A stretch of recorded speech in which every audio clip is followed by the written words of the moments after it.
Price Lord. இயேசுவின் நாமத்தினால் உங்களை யாவரும் வாழ்த்துகிறேன். நல்லா இருக்கீங்களா? இந்த காலை வேளையில் கூட உங்களை சந்திக்க மீண்டுமாய் கர்த்தர் கொடுத்த இந்த கிருபைக்காக நான் தேவனுக்கு நன்றி செலுத்துகிறேன். நான் விசுவாசிக்கிறேன், ஒவ்வொரு நாளும் இயேசப்பா நம்மோடு அவர் பேசி கொண்டு இருக்கிறார். அந்த வார்த்தைகள் நீங்கள் கேட்கும்போது அந்த வார்த்தையை நீங்கள் விசுவாசித்து ஜெபிக்கிறீங்க. கர்த்தர் நிச்சயமாய் உங்கள் வாழ்க்கையில் அற்புதங்களை செய்து கொண்டு இருக்கிறார். அவருடைய மகிமை நீங்கள் பார்த்து கொண்டு இருக்கிறீங்க என்று நான் விசுவாசிக்கிறேன். இந்த நாள் கூட இயேசப்பா நம்மோட வேதத்திலிருந்து ஆதியாகமம் 18 ஜெனிசஸ் சாப்டர் 18:14 வேதம் சொல்லுகிறது, கர்த்தரால் கூடாத காரியம் உண்டோ? ஆமென். இன்னைக்கு இந்த காலை வேளையில் ஆண்டவர் உங்களை பார்த்து கேட்கிறார், என் அன்பு மகனே, என் அன்பு மகளே, என்னால் கூடாத காரியம் ஏதாவது உண்டோ? ஆமென். நம்முடைய தேவனால சகலத்தையும் செய்ய முடியும். ஆமென். நம்முடைய ஏசப்பால கூடாத காரியம் எதுவுமே இல்லைங்க. ஏன்னா அவர் வானத்தையும் பூமியும் படைத்தவர், சர்வ வல்லமுள்ள தேவன் சொல்றாரு, உங்கள் வாழ்க்கையில் அற்புதங்களை செய்ய எனக்கு கூடாத காரியமா? நிச்சயமாய் உங்கள் வாழ்க்கையை செய்வேன். விசுவாசிக்கிறீங்களா? பாருங்க, நம்முடைய ஏசப்பா அவரால் கூடாத காரியம் எதுவுமே இல்லை. உங்கள் வாழ்க்கையில் அவருக்கு அற்புதம் செய்ய லேசான காரியம். ஒருவேளை மனுஷங்கள் நமக்கு சேரேன்னு சொல்லி ஆகாதுன்னு சொல்லலாம், நான் கூடவே இருக்கிறேன்னு சொல்லி வாக்கு கொடுத்து வார்த்தை அவங்க செய்யாமல் போகலாம். ஆனால் ஆண்டவர் சொல்கிறாரு, நான் உங்கள் நடுவில் அற்புதங்களை செய்வேன், நான் உங்களை ஆசீர்வதிப்பேன், நான் உங்களை சுகமாக்குவேன். வாக்கு கொடுத்துட்டாருன்னா அதை நிறைவேற்றுவார். ஏன்னா அவரால் கூடாத காரியம் எதுவுமே இல்லைங்க.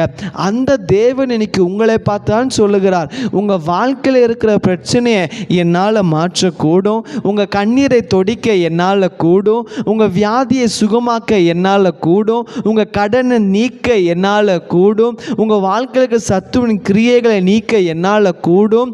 ஒருவேளை உங்கள் வாழ்க்கையில் எதெல்லாம் குறைப்பட்டு இருக்கிறதோ அதை நிறைவாக்க கர்த்தரால் கூடுங்க. விசுவாசிக்கிறீங்களா? ஏன்னா வேதத்தில் பார்க்கும்போது ஆபிரகாமுக்கு குழந்தை பாக்கியம் இல்லை. இது நிமித்தமாக ஆபிரகாமுடைய வாழ்க்கையில் எவ்வளவோ கஷ்டப்பட்டிருப்பார்ல. அவர் எங்கே போனாலும் ஒரு மாதிரி கேவலமாக பேசியிருப்பாங்க, அவரை பார்த்து நிந்தித்திருப்பாங்க. இதனால் ஆபிரகாமுடைய வாழ்க்கையில் அவமானங்கள் இருந்திருக்கலாம், கஷ்டம் இருந்திருக்கலாம், மனசுக்குள்ளே எவ்வளவோ கஷ்டம் இருந்திருக்கல. அதே தேவன் தான் சொன்னார் ஆபிரகாமுக்கு, நான் உனக்கு குழந்தை பாக்கியத்தை கொடுப்பேன் என்று. ஆபிரகாம் கர்த்தரை விசுவாசி தான். ஆபிரகாம் சொன்னார், ஏன் நான் ஆராதிக்கிற தேவனால அவரால் சகலத்தையும் செய்ய வல்லவர், அவரால் கூடாத காரியம் எதுவுமே இல்லை என்று. அந்த வாக்குத்தத்தத்தை ஆபிரகாம் விசுவாசத்தினால கர்த்தர் ஆபிரகாமுக்கு குழந்தை பாக்கியை கொடுத்தார். ஒருவேளை இந்த நிகழ்ச்சியை பார்க்குற உங்கள் வாழ்க்கையில் கூட என்னென்ன இல்லை என்று நீங்கள் இருக்கிறீங்களோ, ஒருவேளை உங்கள் வாழ்க்கையில் ஒரு குழந்தை பாக்கியம் இல்லையா, என் வாழ்க்கையில் எனக்கு ஒரு திருமண காரியம் தடியாக இருக்குது, என் வாழ்க்கையில் இந்த வேலை விஷயம் தடியாக இருக்கிறது, என் வாழ்க்கையில் இந்த ஆசீர்வாதம் தடியாக இருக்குது, என் வாழ்க்கையில் இந்த நன்மை தடியாக இருக்குன்னு நீங்கள் நினைக்கிறீங்களா? கர்த்தர் சொல்கிறார், நான் உங்களுக்காக அதை செய்வேன். விசுவாசிக்கிறீங்களா?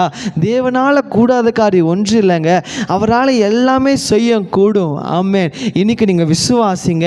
ஆபிரகாமின் தேவன் தான் நாமளும் ஆராதிக்கிறோம். அன்னைக்கு ஆபிரகாம் எப்படி விசுவாசித்து தன் ஆசீர்வாதத்தை பெற்றுக்கொண்டாரோ அதே போல் நாமும் அவரை விசுவாசித்து அவரால் கூடும் என்று சொல்லி நம்ம இருப்போம்.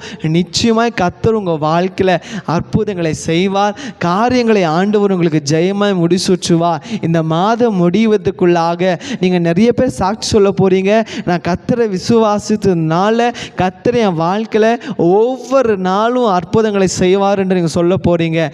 ஜெபிக்கலாமா? தகப்பனே, ஏதோ இந்த காலை வேளையில் அப்பா, நீர் எங்களோடு பேசுகிற வார்த்தைக்காக நன்றி செலுத்துகிறோம். உம்மால் கூடாத காரியம் எதுவுமே இல்லை ஆண்டவரே.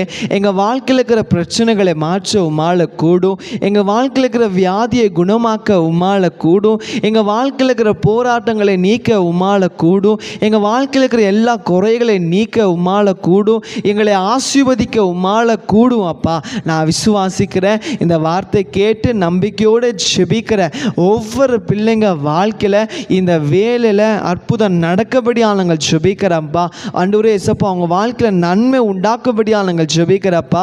எது இல்லைன்னு இருக்கிறாங்களோ அவங்க குடும்பத்தில் அவங்க வாழ்க்கையில் அது உண்டாக்கபடியாக நாங்கள் ஜெபிக்கிறேன். நான் விசுவாசிக்கிறேன், என் தேவனால் சர்வத்தையும் செய்ய அவரால் கூடும் என்று. அப்படி செய்ததுக்காக உமக்கு ஸ்தோத்திரம். உங்கள் நாமமாச்சும் மைப்படட்டும். இயேசுவின் நாமத்தில் ஜெபிக்கிறேன் நல்ல பிதாவே. ஆமேன், ஆமேன். God bless you.